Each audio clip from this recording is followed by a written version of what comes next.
They told you the Moors invaded Europe. They never told you they built it.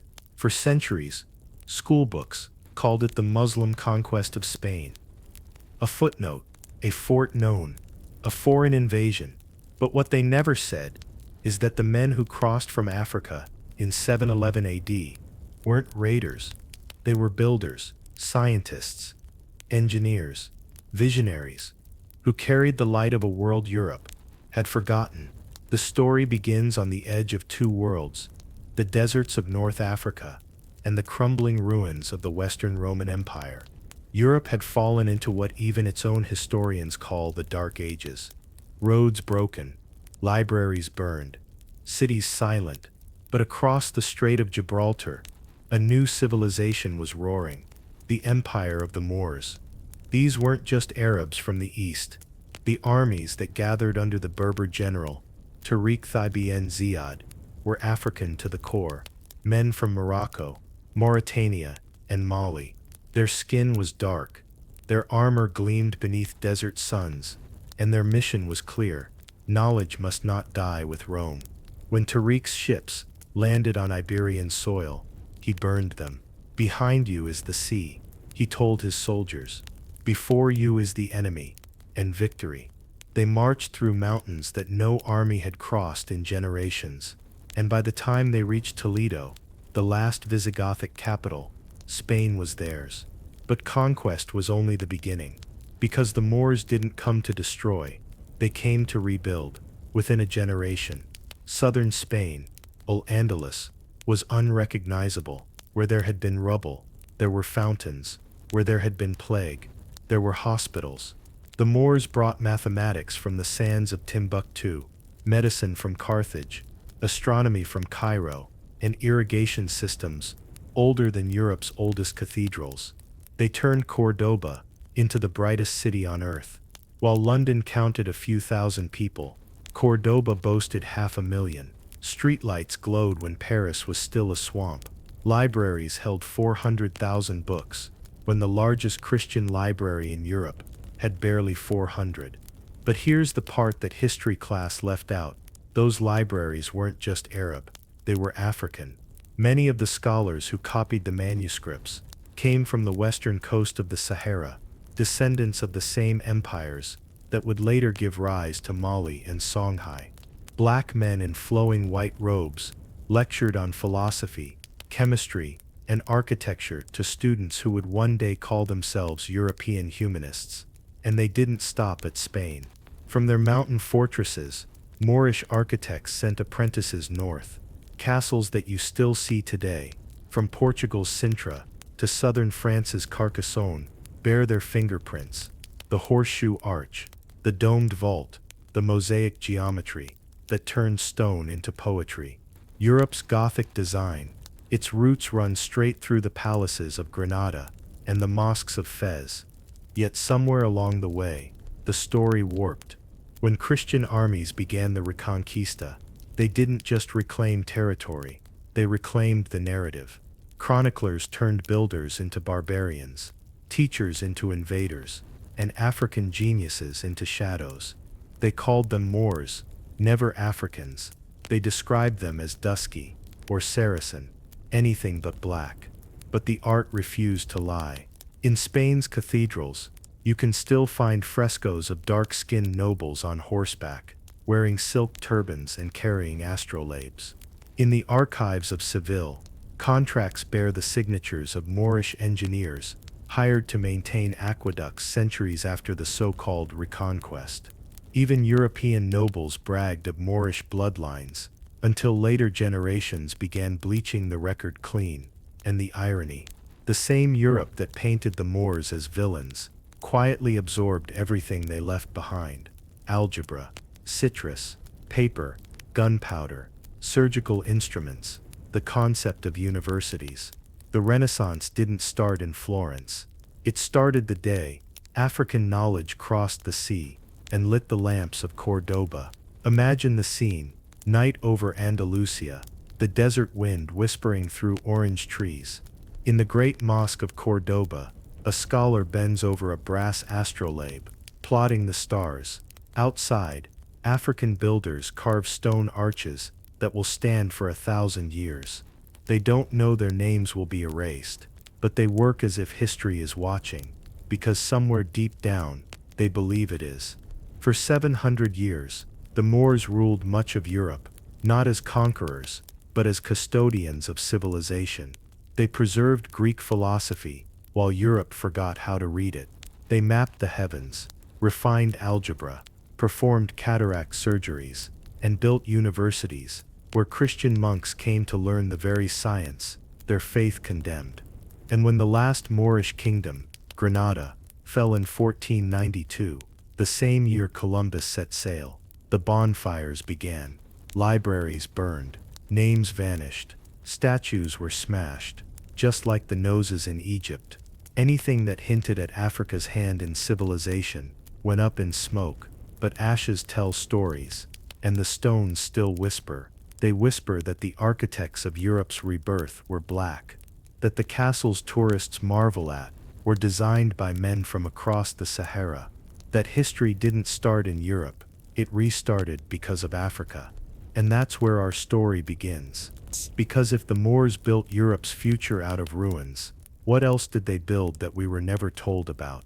They said Europe pulled itself out of the Dark Ages, but that's not how light works. Light doesn't rise out of darkness on its own, it has to be carried. And the ones who carried it north were black. When the Moors stepped into the ruins of Europe, they didn't find a continent of philosophers, they found a continent of survivors. The Roman aqueducts had crumbled, medicine was superstition, reading was a luxury. And so, they began rebuilding from the ground up. In the city of Córdoba, knowledge became the new religion. Streets were paved, homes had running water, and the air smelled of jasmine and ink. Scholars from Africa, Arabia, and even distant India met beneath the same vaulted ceilings to trade discoveries. The city glowed like a second Alexandria. Hospitals in Al-Andalus were decades ahead of anything Europe would see again for centuries. Surgeons used precision scalpels forged from Damascus steel, the same technique later stolen and renamed Toledo steel. Physicians studied anatomy, cataloged diseases, and performed cataract surgeries using instruments still recognizable today. Their medical texts, written in Arabic and copied by African scholars, were later translated into Latin and passed off as European medicine. In Seville, Moorish engineers transformed agriculture into science. They brought irrigation systems from the Nile Valley, water wheels, underground canals, and reservoirs that turned arid lands into orchards. Oranges, pomegranates, sugarcane, rice, all the crops Europeans later called Mediterranean, were planted first by African hands. They measured rainfall with calibrated jars. They mapped wind currents. They cataloged plants, not by myth, but by chemistry. Their experiments became textbooks in the first European universities. Toledo, Salamanca, Bologna, all built on foundations laid by African and Moorish scholarship.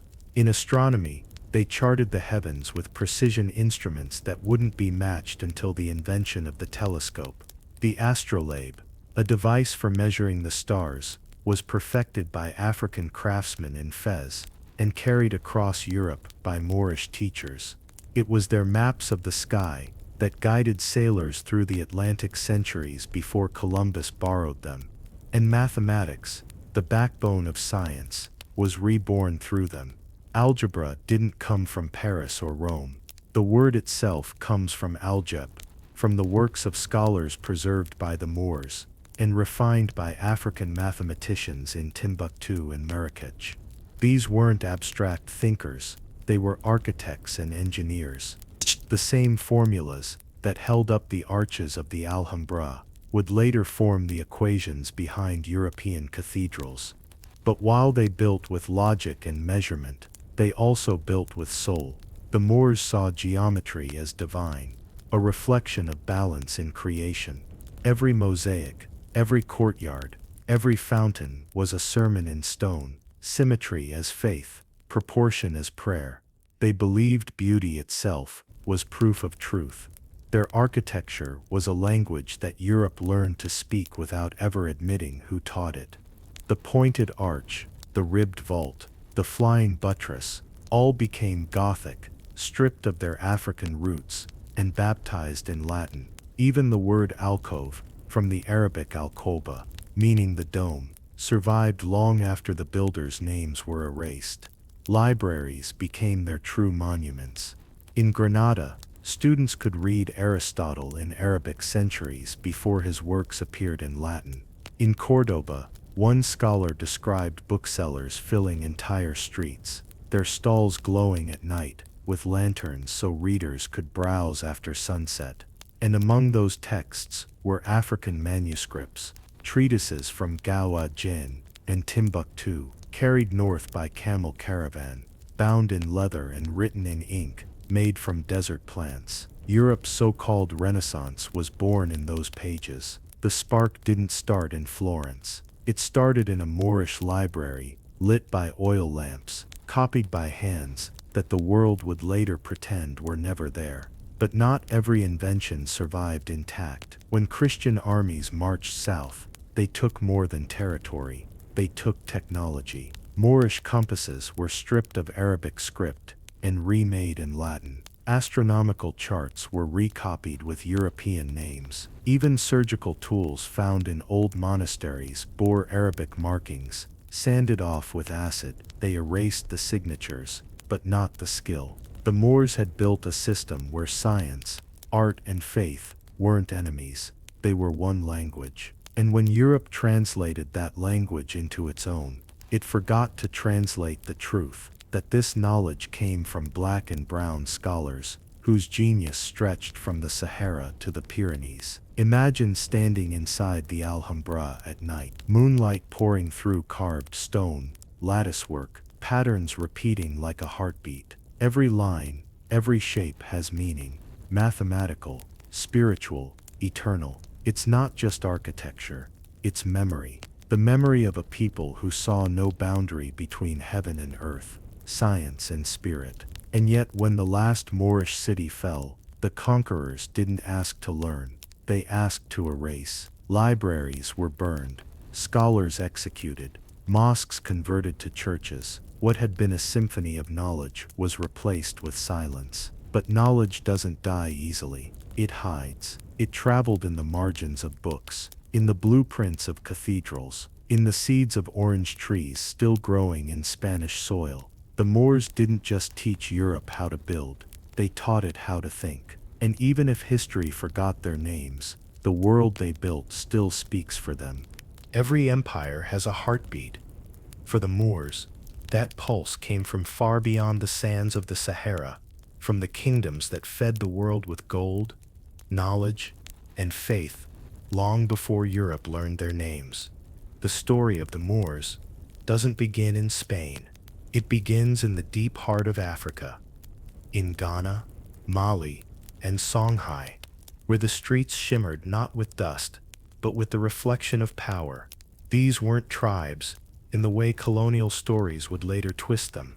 They were civilizations that mastered trade, astronomy, architecture, and governance, when much of Europe still measured time by the church bell. From the banks of the Niger River to the Atlantic coast, a web of cities stretched like veins across the continent.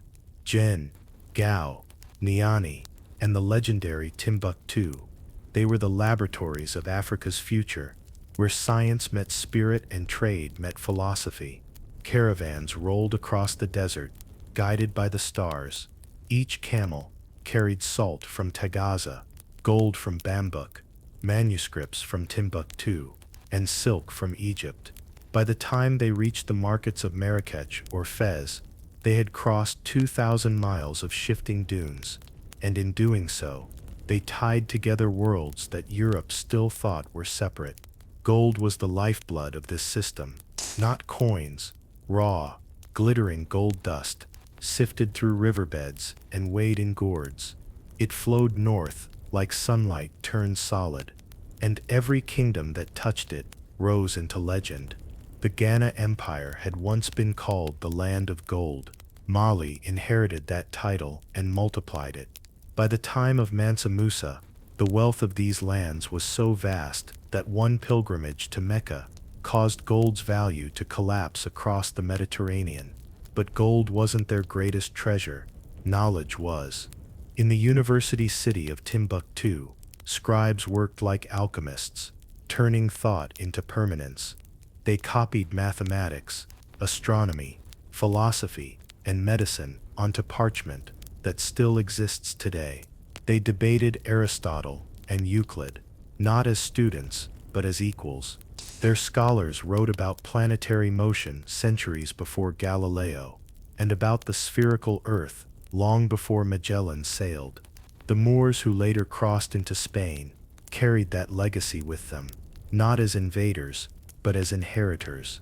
They brought manuscripts, engineers, doctors, and poets. They brought the system of higher learning that made Córdoba, Seville, and Granada glow with intellect. The world calls it the Islamic Golden Age, but the roots of that brilliance were undeniably African. Take Musa's pilgrimage again, the journey that made him a legend. He didn't just carry wealth, he carried minds. Alongside the gold, he brought architects, astronomers, jurists, and artists back to West Africa. Among them was Abu Ishaq al-Sahili, the Andalusian scholar, who would help design the great mosques of Gao and Timbuktu. The same style later mirrored in Andalusia's palaces. Africa's exchange with Spain wasn't one way. It was a conversation across the desert. That's why, when the Moors flourished in Europe, their genius felt familiar. They were rebuilding what their ancestors had already perfected at home. Every empire in the north stood on the shoulders of Africa's south. The water wheels, algebraic systems, astronomy charts, and medical texts, all of it drew strength from a continent that had been thriving long before it was discovered. And while gold flowed north, ideas flowed south. African scholars returned home, carrying Latin manuscripts, Greek translations, and Arabic commentaries. Timbuktu's scribes recopied them, annotating the margins with notes, corrections, improvements, new interpretations. It wasn't imitation, it was innovation. Africa wasn't following, it was leading, editing the very blueprint of global knowledge. European chroniclers later described the Sahara as a barrier, an impassable ocean of sand, separating Black Africa from the world of civilization. But for 1,000 years, that ocean was a highway. It carried caravans, scholars, and stories. The desert didn't divide Africa from its future, it connected it. And yet, when the narrative was rewritten centuries later, that bridge disappeared. The Moors became Arabs, Timbuktu became a rumor, and Africa was recast as a passive backdrop to its own history, a place waiting to be discovered. But the truth still glows in the manuscripts of Timbuktu, nearly 500,000 of them, tucked away in family libraries, hidden during colonial rule to keep them from being stolen. Open those pages, and you find diagrams of planetary orbits, equations for fluid motion, architectural blueprints for mosques, calendars aligned to the lunar cycle, and detailed maps of the world, maps that show land far across the Atlantic. The Moors didn't just step into Europe as conquerors, they arrived as messengers of an older wisdom, a wisdom refined in Africa's universities, carved into stone in Egypt, and sung through generations of griots in the Sahel. They didn't bring Europe civilization, they reminded Europe what civilization looked like. When their scholars entered Toledo, they found Europeans burning what Africans had been preserving. When they walked through Paris, they found streets unpaved and people unwashed, while back home, their cities had hospitals, observatories, and libraries. The contrast was so sharp that even Christian monks later wrote about it in awe. And yet, centuries later, when Europe began its so-called Age of Discovery, not one of those explorers mentioned who had given them the maps, the math, and the means to cross the sea. The Moors and their African predecessors had built a golden network of trade, knowledge, and innovation that stretched from the Niger River to the Pyrenees, a network the world still runs on but rarely credits. Because to acknowledge that truth would mean admitting that the foundation of modern civilization was not born in Athens or Rome, but in Africa. And once you see that, the entire map of history changes forever. History remembers what power allows it to remember, and nowhere is that more clear than in the story of the Moors, the Africans who ruled Europe for nearly 800 years, only to be erased from the very history they built. When the Moors first crossed into Iberia, in 711 AD, led by the Berber general Tariq of Tibul en Ziyad, Europe was a continent asleep. Empires had fallen, cities lay in ruin, and literacy was a privilege of priests. But when those African armies set foot on Spanish soil, they carried with them something far more powerful than swords. They brought light into the Dark Ages. Within a century, the Moors transformed the Iberian Peninsula. They rebuilt roads, reopened universities, and introduced irrigation systems that turned barren hills into gardens. They engineered aqueducts, windmills, and fountains that still whisper their genius through the ruins of Granada and Córdoba. And while European kings ruled through superstition and fear, the Moors governed through knowledge and law. But here's what makes their story truly revolutionary. This wasn't just a military conquest, it was cultural fusion. The Moors, a blend of black Africans, Berbers, and Arabs, didn't erase local traditions, they refined them.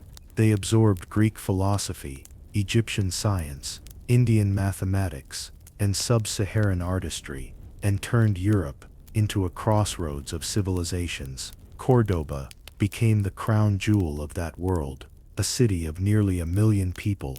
When London had only a few thousand, it glowed at night with street lamps, centuries before Paris knew what firelight on cobblestones looked like. It had libraries so vast that even the Vatican envied them.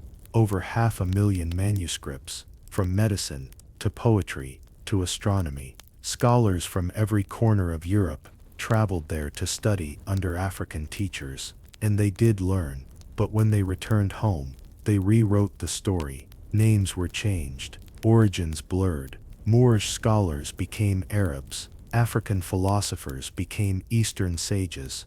The dark-skinned kings, who had ruled Granada and Seville, were lightened in paintings. Statues were recarved, frescoes were repainted. It was history's first cosmetic surgery, whitening the past to make Europe look like the hero of its own story.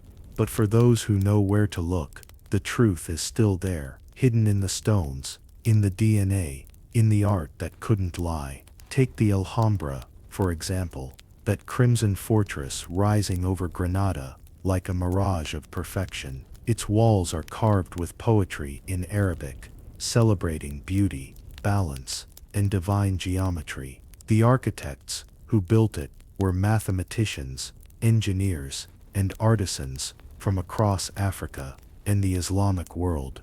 The patterns etched into the walls aren't just decoration, they're equations, sacred ratios born from the same mathematical traditions taught in Timbuktu. And inside those walls, you find something Europe still struggles to admit: the fingerprints of Africa are all over its Renaissance. When Christian forces finally reconquered Spain, the Reconquista, they didn't destroy Moorish architecture. They copied it. Cathedrals across Spain, France, and Italy mimicked the domes, arches, and symmetry of African Islamic design. The great universities that emerged afterward, Paris, Bologna, Oxford, were modeled after the learning centers the Moors had established. Even the Latin word algebra comes from al-Jabr, coined by the African mathematician Al-Khwarizmi, whose works were studied in Moorish Spain centuries before European textbooks existed. So why was that legacy buried?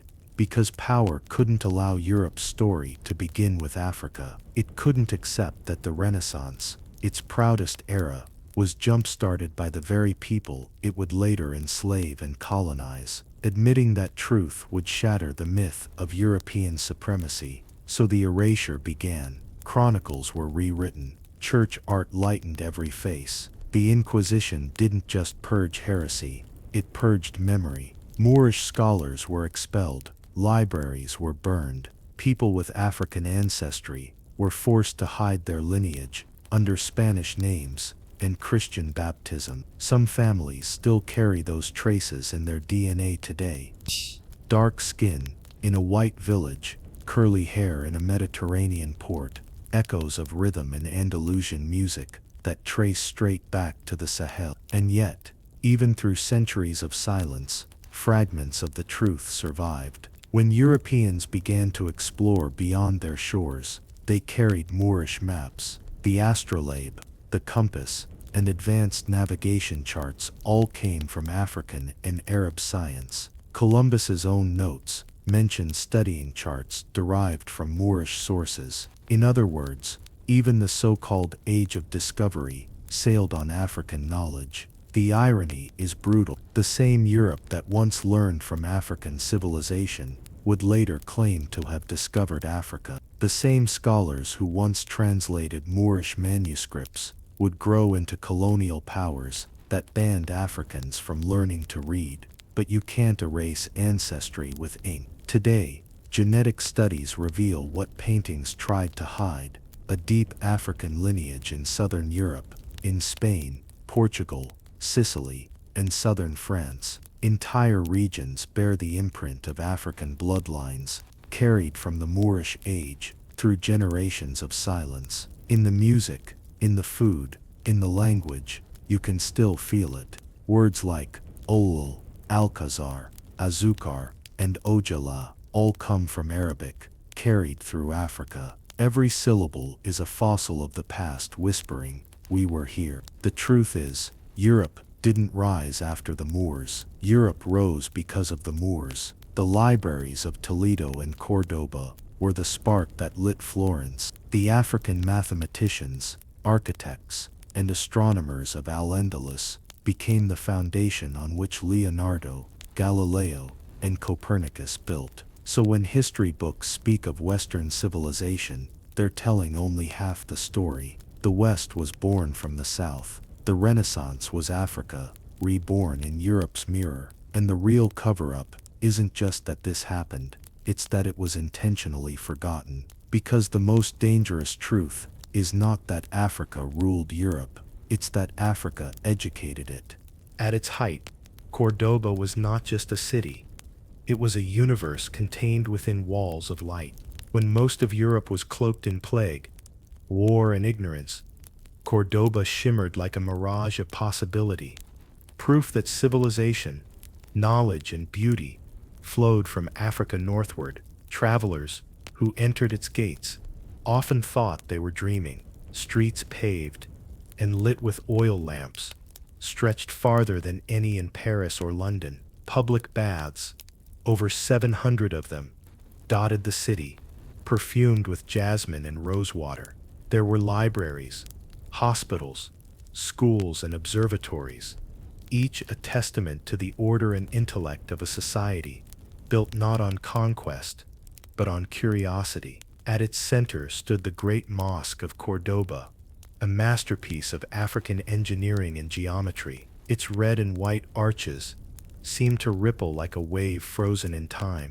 But what made it extraordinary wasn't just the beauty of the design, it was what it represented: the fusion of worlds. Inside those walls, you could hear Arabic, Berber, Latin, Hebrew, and Greek spoken in a single marketplace. Scholars debated astronomy next to merchants trading silk, spices, and gold. Córdoba was the heart of Al-Andalus, the Moorish kingdom that stretched across Spain and Portugal, and it pulsed with the rhythm of Africa. Many of its rulers were descended from Berber and Black African dynasties, who brought with them not only the Quran, but centuries of scientific and artistic tradition.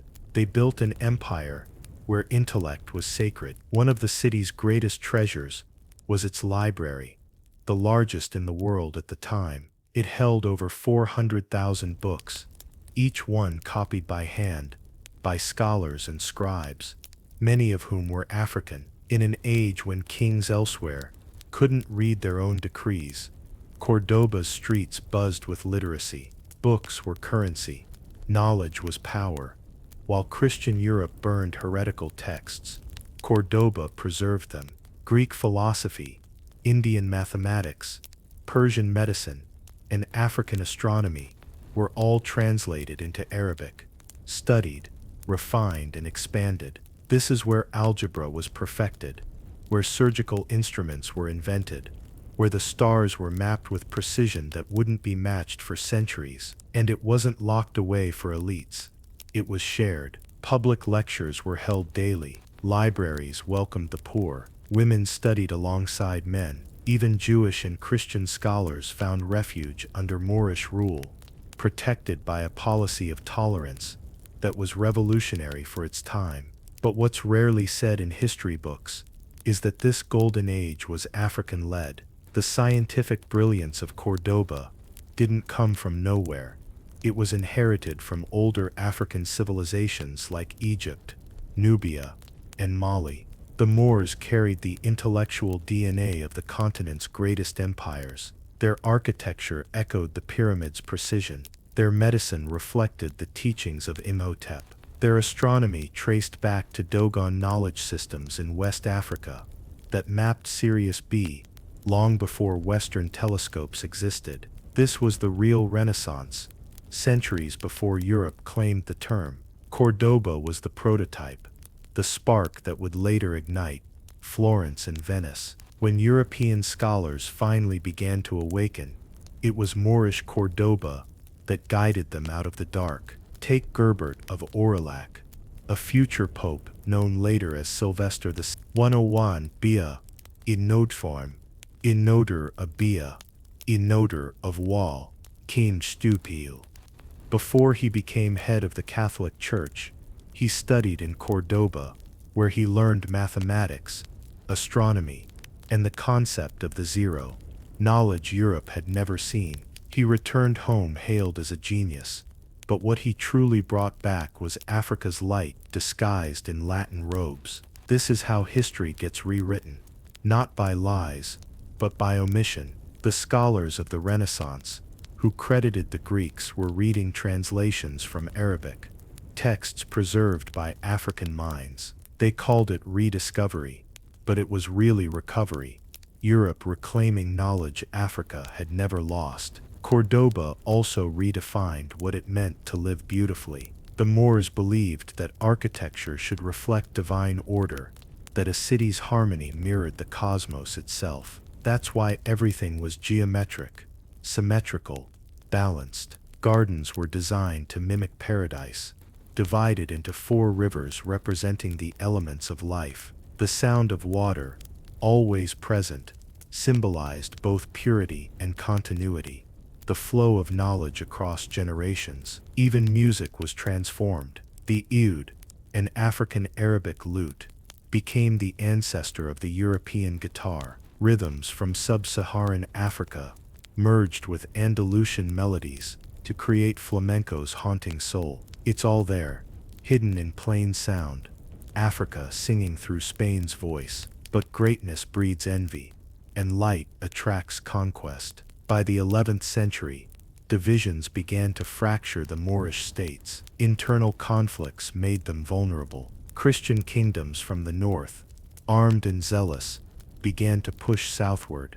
Yet even as they advanced, they absorbed what they found, adopting Moorish science, fashion, and philosophy. They conquered the land, but not the knowledge. When Cordoba finally fell in 1236, Christian chroniclers described entering a city of impossible sophistication.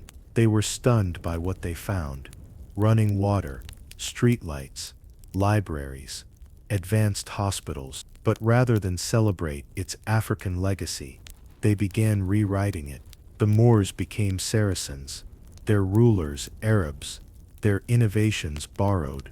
Bit by bit, Africa's name was scrubbed from Europe's awakening. And so the lie began, that civilization came to Africa, when in truth, it came from it.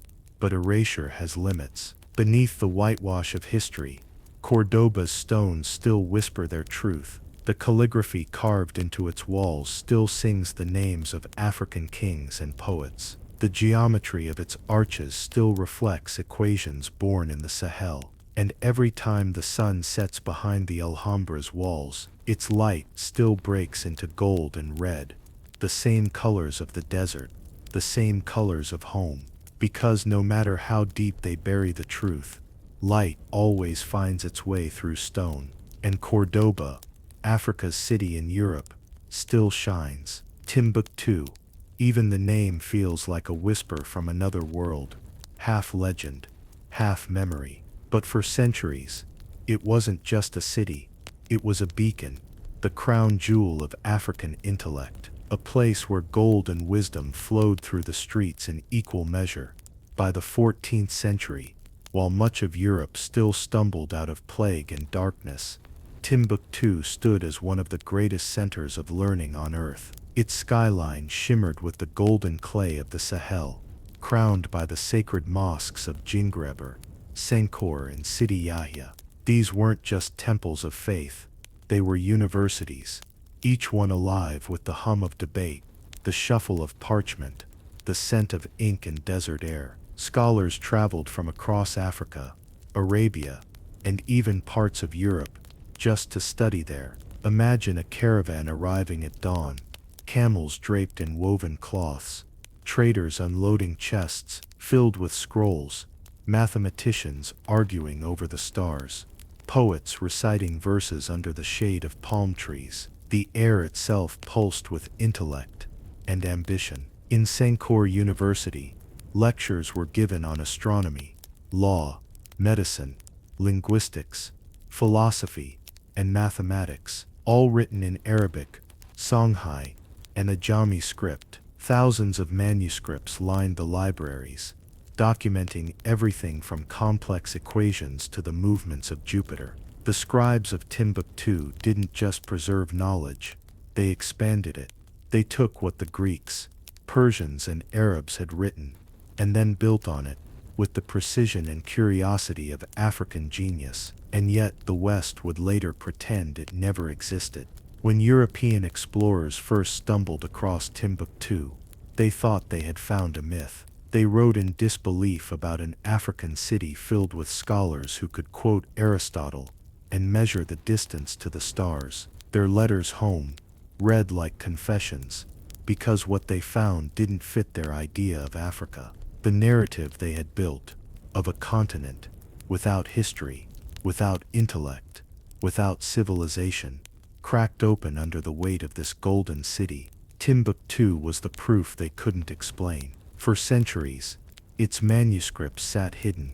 Over 700,000 of them still exist today, tucked away in libraries, mosques, and family homes. Many are wrapped in goat leather, their pages brittle but alive with ink that refuses to fade. These texts detail trade routes across the Atlantic, astronomical observations made centuries before Galileo, and medical treatises that rivaled the best of the Islamic Golden Age. They reveal an Africa that was literate, connected, and scientifically advanced, a world that understood commerce, diplomacy, and philosophy long before colonial flags ever touched its soil. And at the heart of it all was an unshakable belief that knowledge was a form of wealth, that wisdom could outlast empires. Under rulers like Mansa Musa, Timbuktu became more than a hub. It became a network. Ideas from Egypt flowed into Mali, were debated in Gal, refined in Djenné, then carried by scholars back across the Sahara to North Africa and the Middle East. The trans-Saharan trade wasn't just about salt and gold, it was about thought. It was a golden web connecting Africa's kingdoms to the heartbeat of the world. Merchants traded books the way others traded gemstones. A single rare manuscript could be worth more than a horse, or even a slave. And unlike the West, which often locked knowledge behind walls and privilege, Timbuktu's scholars believed wisdom should circulate freely, like wind across the dunes. In this city, you could see the entire cycle of civilization unfold before your eyes. Children learning to write under open skies, astronomers marking the heavens on parchment, philosophers debating the divine nature of justice, and through it all, the quiet, persistent hum of people who knew they were the keepers of something eternal. But that light, that golden web, began to dim. In 1591, Moroccan forces invaded Mali, hungry for the empire's gold and trade. Timbuktu's libraries were raided, scholars were enslaved or exiled. Thousands of manuscripts vanished into private collections or were burned by men who couldn't read them. Yet the people of Timbuktu refused to let their legacy die. Families buried books beneath their homes, smuggled them through the desert, or memorized texts word for word so that the knowledge would survive, even if the paper didn't. It's one of the greatest acts of intellectual resistance in human history, an entire city choosing to preserve its memory, even as the world tried to erase it. Centuries later, when colonial archaeologists returned, they acted as if they had discovered Timbuktu's manuscripts. They didn't discover them, they uncovered what Africa had already safeguarded, what had never been lost to begin with. Timbuktu's story isn't about ruins or relics, it's about endurance, about a civilization so confident in its intellect that it outlived conquest, war, and distortion. It's the proof that Africa's genius wasn't stolen, it was buried, waiting for us to remember. Because every page, every line, every word written under the sun of Timbuktu whispers the same truth. We were scholars when the world called us slaves. We were builders when the world called us lost. And we were kings when the world forgot our names. The sands of the Sahara didn't just hold gold. They held ideas. And those ideas didn't stop at the edge of Africa. They crossed the sea. By the 8th century, Africa's legacy, the science, the philosophy, the mathematics, began to move northward, carried not by conquerors, but by scholars, merchants, and visionaries. They were the Moors, Africans from North and West Africa, who crossed the Strait of Gibraltar and stepped into the Iberian Peninsula. When they arrived, Europe was still clawing its way out of the Dark Ages.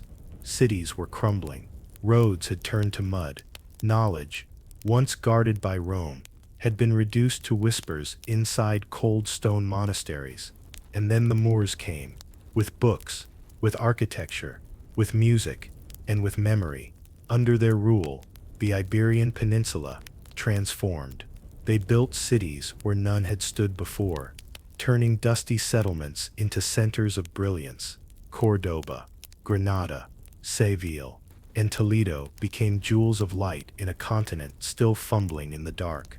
Imagine the sight: narrow streets lined with fountains and gardens, marble courtyards glimmering beneath lanterns of colored glass, libraries filled with scrolls and manuscripts from across Africa and the Middle East.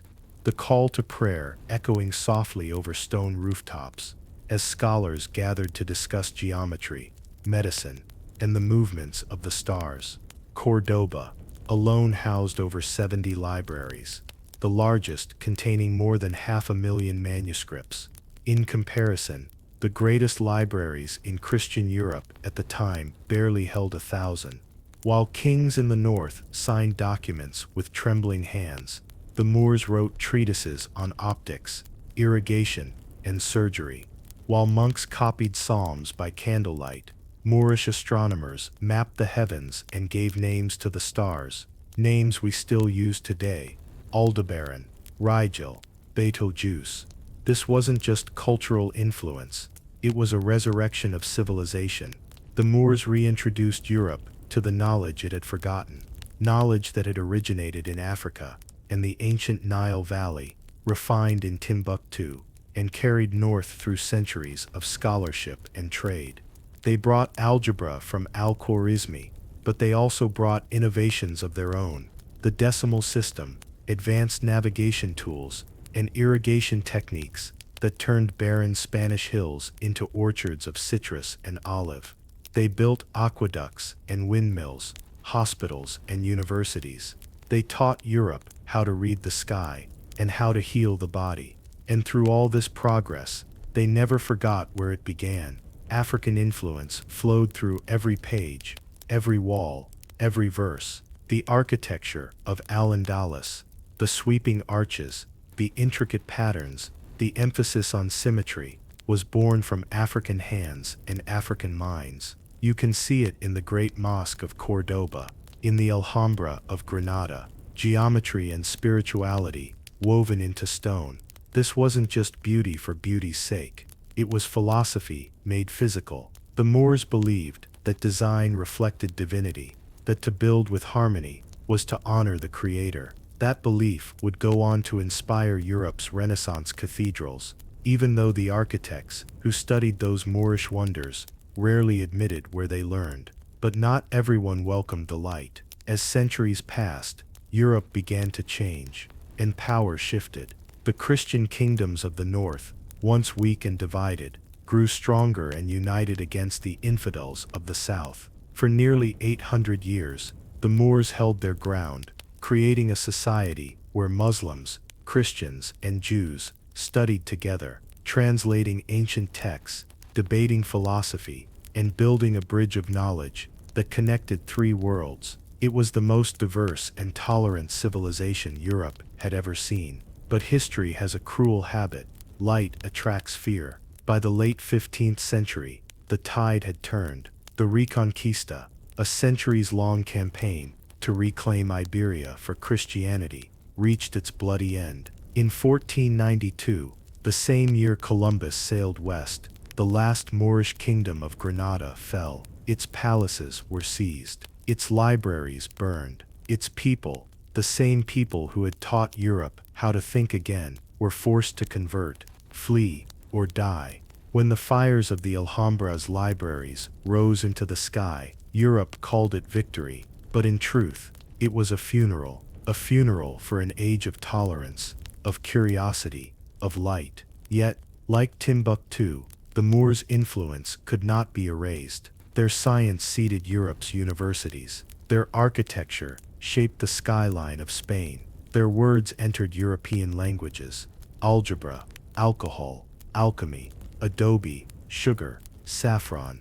Their philosophies laid the foundation for what Europe would later call the Renaissance. The irony is painful. The same scholars who had fled or been silenced by the Reconquista had already planted the ideas that Europe would later celebrate as its own rebirth. The torch of knowledge, lit in the Nile Valley, guarded in Mali, and carried north by the Moors, had simply changed hands. But history didn't give credit where it was due. The story of the Moors became a shadow, reduced to footnotes, stripped of color, rewritten to make Europe the hero of a story Africa had written. Still, the evidence speaks louder than propaganda. Walk through the palaces of Andalusia, and you'll see the truth carved into every column. Look at the words in your language, the numbers on your clock, the stars above your head, and you'll see traces of Africa shining through. The Moors didn't just bring civilization to Europe,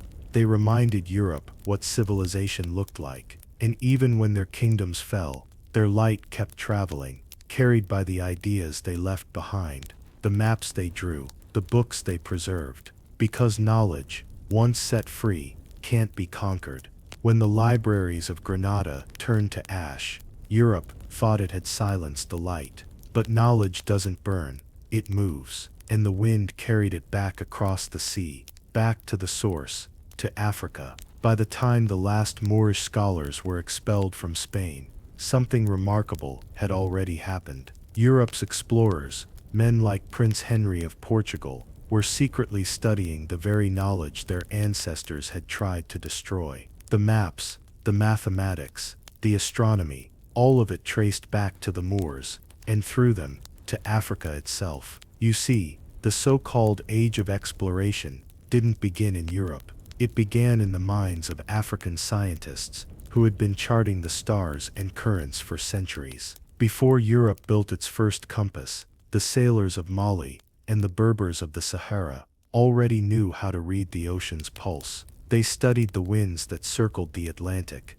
the same trade winds that would later carry Columbus, Magellan, and Vasco da Gama to new worlds they thought were theirs to claim. Africa wasn't waiting to be discovered. It was the teacher, and Europe was the student. The story of navigation begins with understanding rhythm, the movement of wind, the pattern of stars, the pull of tides. In the great universities of Timbuktu, astronomers tracked the heavens with instruments so precise they could predict lunar eclipses decades in advance. In coastal cities like Owalata and Galle, sailors crafted massive canoes and seafaring ships designed to glide across rivers and open waters alike. And then there was Mali, the empire of gold, wisdom, and wonder. Under rulers like Sundiata Keita, Mansa Musa, and most mysteriously, Abu Bakr II, Mali didn't just trade across the Sahara,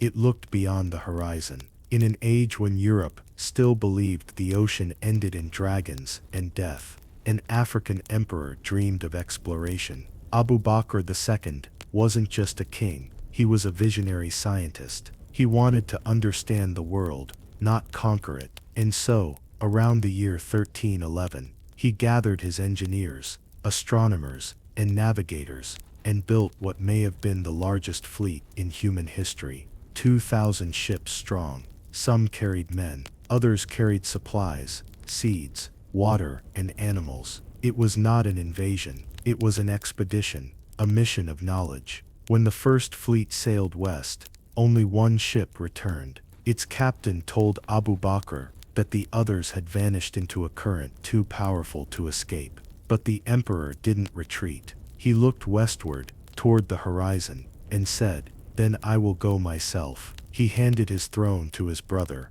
the man history would later call Mansa Musa, the richest person to ever live, and set sail into the unknown. No one ever saw Abu Bakr again. But his story didn't end in Mali. It crossed the sea. Generations later, when Columbus reached the Caribbean, indigenous people told him something that shocked him, that black men had been here before. They described travelers who came from the east, wearing gold and carrying metal-tipped spears. Archaeologists would later find African alloys buried in South America, identical to those made in Mali during its golden age. Yet, when those discoveries were presented to European historians, they dismissed them as coincidence. Coincidence? You don't accidentally send 2,000 ships across an ocean. You don't accidentally navigate by the stars with perfect accuracy. You don't accidentally leave evidence on two continents. Abu Bakr's voyage wasn't a myth.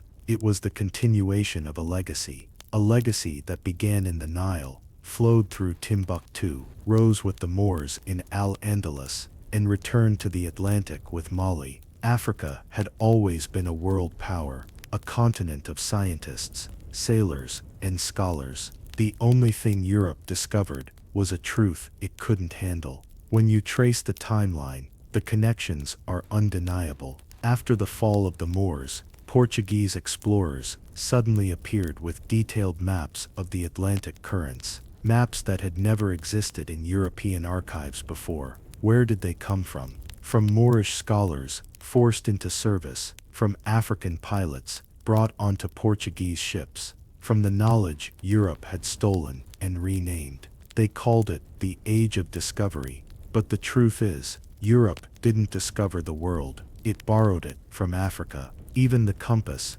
long believed to be an Arab or Chinese invention, reached Europe through Moorish scientists who had adapted African and Berber navigation tools for the sea. They refined the astrolabe, measured the Earth's circumference, and charted the same constellations Abu Bakr's navigators once followed. Europe claimed the credit, but the fingerprints of Africa were all over the blueprints. What makes Abu Bakr's story so powerful isn't just the voyage itself, it's what it represents. It's the audacity to dream beyond the map, to say, We will not wait for others to define the limits of our world. That spirit of curiosity, of courage, of scientific mastery is what shaped human history. And yet, it's the very story the world tried to erase. When textbooks speak of explorers, they start with Columbus. When they speak of innovation, they start with Da Vinci.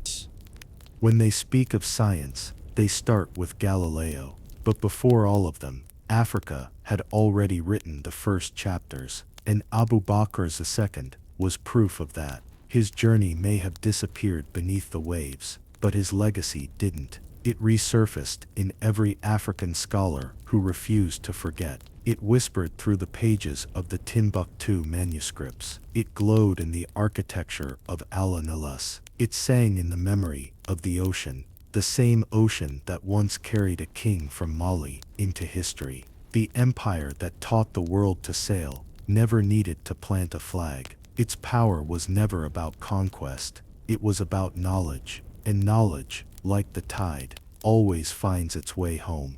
History isn't written by the victors. It's written by the survivors and edited by the thieves. After Abu Bakr II vanished beyond the horizon, the waves carried his memory across generations. His story lived in oral tradition, in the rhythms of griot songs, in the careful notes of Arab chroniclers who dared to record what others feared to admit, that an African emperor had crossed the ocean centuries before Columbus. But when Europe began its rise, those voices were silenced. Not through war this time, through rewriting. Europe understood something crucial: control the story, and you control the world. So they built an empire, not just of guns and ships, but of words and paper. When European historians began codifying world history during the Renaissance, they had a problem. Too much of it pointed back to Africa. Mathematics from Egypt, medicine from Moorish Spain, navigation from Mali, philosophy from Kush and Nubia. If they admitted the truth, the whole hierarchy of civilization they were constructing would crumble. So they didn't erase Africa. They distorted it. They called African empires tribes. They called kings chiefs. They described cities as villages, and scholars as witch doctors. And slowly, word by word, the world's memory was edited into a European fantasy. In the new version, exploration began with Columbus. Science began with Galileo. Architecture began with Rome. Civilization began with Greece. And everything that came before, everything that came from Africa, was rebranded as mystery, myth, or lost history. It wasn't ignorance. It was strategy. The Renaissance was built on Moorish knowledge, knowledge taken from the libraries of Córdoba, Seville, and Toledo. When those libraries fell, European scholars rushed in, copying, translating, and claiming. Arabic manuscripts on astronomy were relabeled under Latin names. African treatises on medicine were published under European authorship. Centuries of African innovation were stripped of their context and repackaged as Western genius. Even the very word explorer was redefined. Before, it meant one who seeks to understand the unknown. Europe changed it to mean one who discovers and claims. When Columbus landed in the Caribbean, he wasn't exploring, he was validating Europe's rewritten story. And yet, even in his own notes, he described encountering indigenous people who told him that black men had been here before. He wrote of golden-tipped spears, of African craftsmanship, of echoes of Mali in the New World. But when those reports reached Europe, they were quietly buried, because admitting that Africa had already crossed the ocean would dismantle the entire narrative of European supremacy. You see, Europe didn't just colonize land, it colonized time. They positioned themselves at the center of history and pushed Africa to the edges, like a shadow on a map. They made the timeline bend around them. Ancient Egypt became Middle Eastern, Carthage became Mediterranean, the Moors became Arabs, and West Africa reduced to a footnote until it was time to justify the slave trade. That's the cruel irony. They erased Africa's achievements so they could justify its exploitation. They needed the world to believe that Africa had given nothing, so they could take everything. Gold, ivory, people, history. And when they rewrote the textbooks, they didn't just omit facts, they created fictions. They painted explorers as heroes, colonizers as bringers of light, and the colonized as primitive souls in need of saving. They called this the civilizing mission, but what they really meant was, we'll take your brilliance, and then we'll tell you it was ours. The theft wasn't subtle. In the 15th century, European mapmakers began redrawing Africa. They shrank its proportions, moved its landmarks, and left vast areas labeled unknown. The psychological message was clear. This place is empty, uncharted, waiting to be discovered. Never mind that Timbuktu alone had universities producing thousands of manuscripts. Never mind that the Songhai Empire had a government system more sophisticated than most European kingdoms. In the European imagination, Africa became darkness, so Europe could be light, and it worked. For centuries, children grew up believing the lie, believing that the world's first builders, scientists, and philosophers were white, believing that Africa was a backdrop, not the stage. But here's the thing about truth.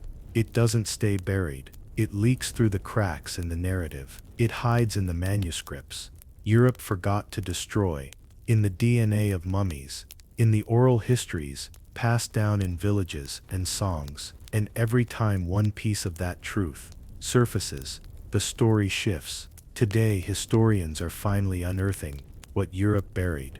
They're re-examining artifacts once mislabeled Arab or Asian, and tracing them back to African hands. They're finding African inscriptions in pre-Columbian South America. They're realizing that the blueprints for global exploration, astronomy, and mathematics came from a continent they once called dark. The irony is almost poetic.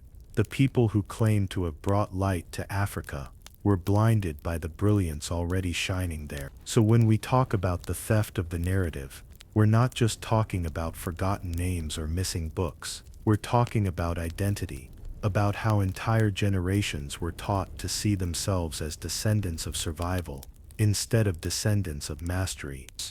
We're talking about how the world was convinced that black history began with slavery, when in truth, slavery began after the world realized how powerful black civilizations had been. The theft of Africa's story was the theft of humanity's truth. But every rediscovered manuscript, every unearthed artifact, every voice that refuses to forget, that's the narrative fighting its way home.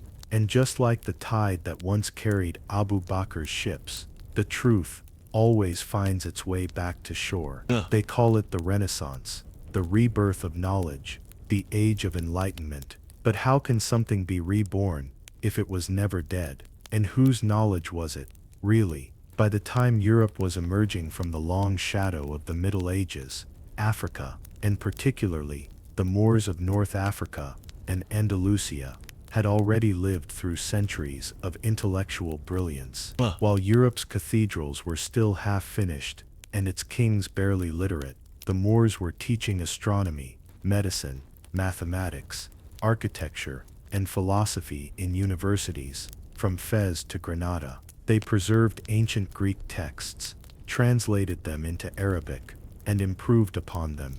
They mapped the stars, built libraries that rivaled entire European cities, and introduced the scientific method centuries before Europe claimed to have discovered it. The Renaissance wasn't born in Florence. It was imported from Africa. When the Moors ruled Spain from 711 to 1492, they didn't conquer with destruction. They conquered with knowledge. They built cities that glowed with light, while London and Paris were still covered in mud and plague. Córdoba had paved streets, running water, libraries, and streetlights at a time when most of Europe couldn't imagine such things. Scholars from across the Mediterranean came to study under African teachers, who taught not just science and medicine, but philosophy, art, and music. Huh. But when the Christian kingdoms of Europe finally took back Spain in the 15th century, they did what conquerors always do.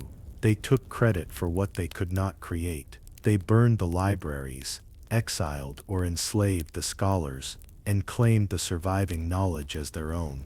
They rebranded it as European Enlightenment, and then they told the world that it was their awakening, a miracle of white genius, instead of the result of centuries of African brilliance. Even the famous Renaissance artists and thinkers, Da Vinci, Galileo, Copernicus, all drew on foundations built by African and Moorish scientists. The astronomical tables they used came from Muslim scholars. The mathematical systems they relied on were born in North Africa. The architecture they copied, domes, arches, geometric symmetry, all came from Moorish design. Europe's rebirth was really Africa's reflection. But Europe didn't just borrow knowledge, it buried the source. They erased the names of the black and brown scholars who had taught them.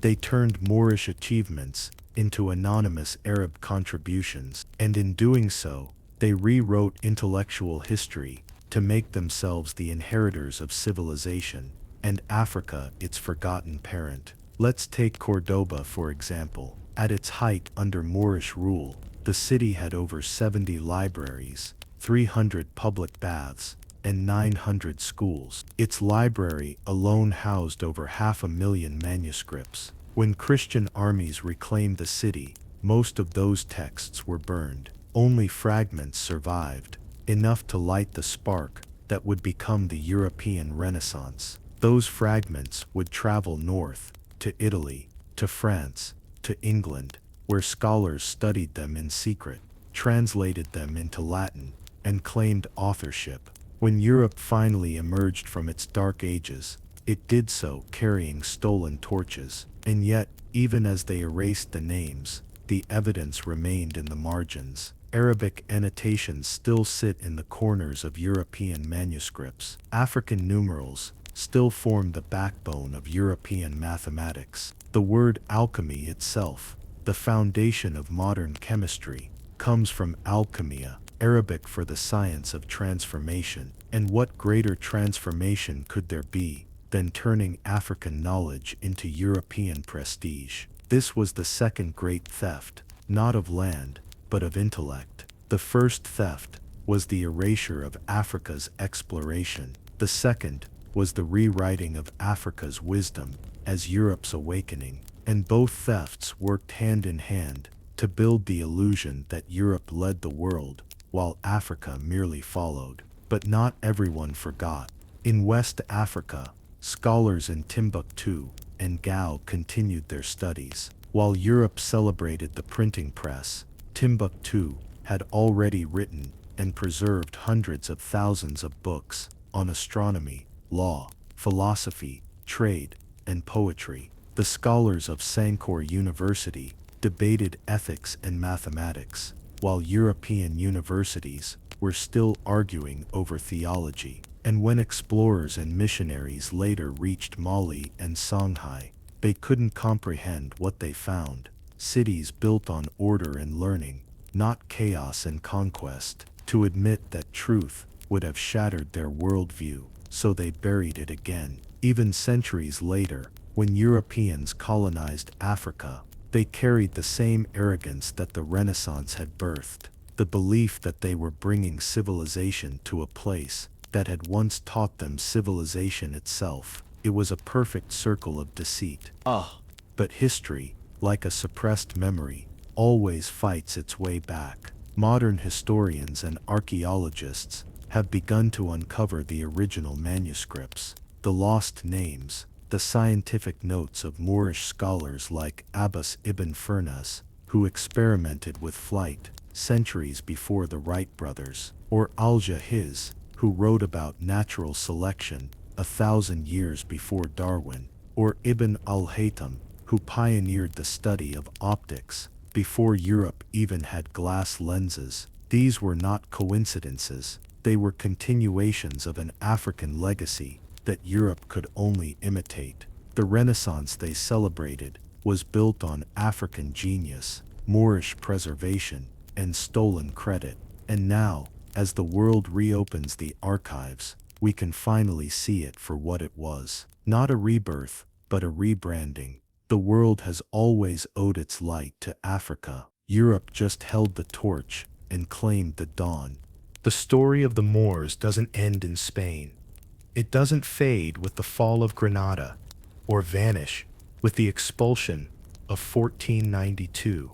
The echo of that empire, of science, gold, architecture, and black genius, still moves through time. You can trace it in the blueprints of modern cities, in the geometry of cathedrals, in the words we speak, in the very rhythm of civilization itself. The Moors didn't just change history, they became the bones of it. When their libraries burned, their books didn't die, they transformed. Scholars fleeing the flames carried their pages into Italy, into France, into the universities of Europe. There, those stolen words were renamed Renaissance. But it was never a rebirth. It was a recoloring. The same equations that Moors inscribed in Arabic were now rewritten in Latin. The same philosophies they preserved from Greece and Egypt were now credited to Western thinkers. The world applauded Europe's awakening, forgetting who lit the torch in the first place. Look closer, and you'll see the fingerprints. Algebra, an Arabic word. Algorithm, derived from the name of Al-Khwarizmi, one of the great Moorish mathematicians. Even cipher comes from sifr, meaning zero, the concept Europe once rejected, until the Moors taught them how to calculate infinity. Architecture, too, bears the imprint. The horseshoe arches, the star ceilings, the domes that guided light into sacred symmetry. These weren't copied styles, they were translations of heaven into stone. And yet, for centuries, Europe told a different story. A story where enlightenment fell from the sky instead of rising from Africa and Arabia. A story where the people who once taught kings how to read were suddenly recast as barbarians at the gate. The empire that had once illuminated Europe's night was now written out of the dawn. But truth has a strange way of surviving. It hides in the ruins, in the art, in the languages of those who refuse to forget. The Black Moors of Iberia, soldiers, scholars, physicians, architects, left behind more than monuments.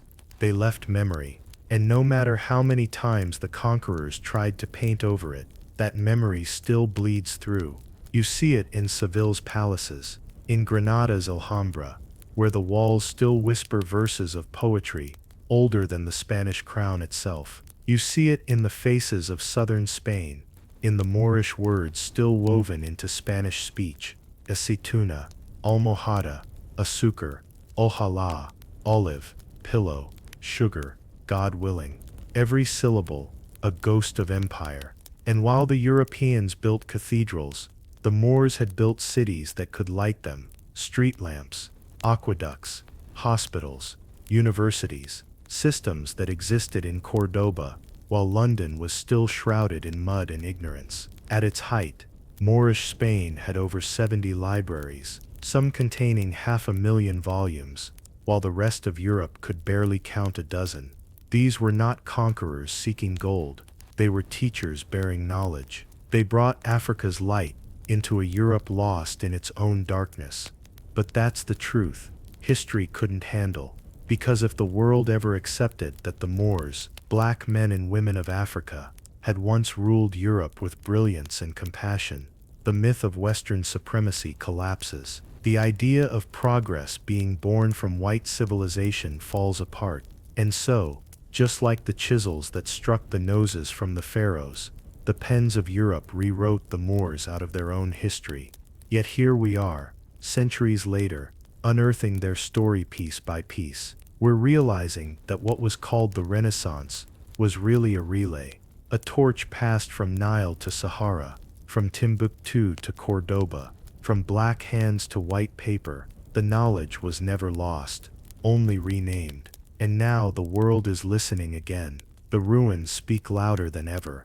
The names once buried under Latin dust are rising. E. Averroes, Il-Zarawi, Ibn Khaldun, Africa's children, architects of the modern mind. Their work built universities, economies, and entire philosophies of reason and medicine. And their skin, dark, sun-warmed, unashamed, was once the face of global power. So when we talk about reclaiming history, it's not about rewriting it, it's about remembering it, putting the body back together after centuries of dismemberment. Because the story of the Moors isn't a myth to make anyone feel good, it's the missing chapter of human civilization. It's proof that the compass of brilliance doesn't point north, it points home. And that's why this truth matters now more than ever. Because we live in a time when history is once again being rewritten, when erasure hides behind curriculum, when lies wear the mask of scholarship. But this time, the torch is in our hands, and the light, that Moorish light, will not be buried again. So let them keep their myths of discovery. We have something greater, memory. And memory doesn't die, it multiplies. It survives the fire, the sword, the silence. The Moors may have fallen from their thrones, but their empire never left the world. It lives in every equation, every poem, every rhythm that still beats from Africa to Andalusia. They tried to erase them, but you can't erase the architects of enlightenment. You can't erase the people who built the foundation of your world. And now, just like the sun that once rose over Córdoba's golden domes, that truth is rising again. The Moors are not gone. They were never gone. They're simply waiting for the world to remember their name.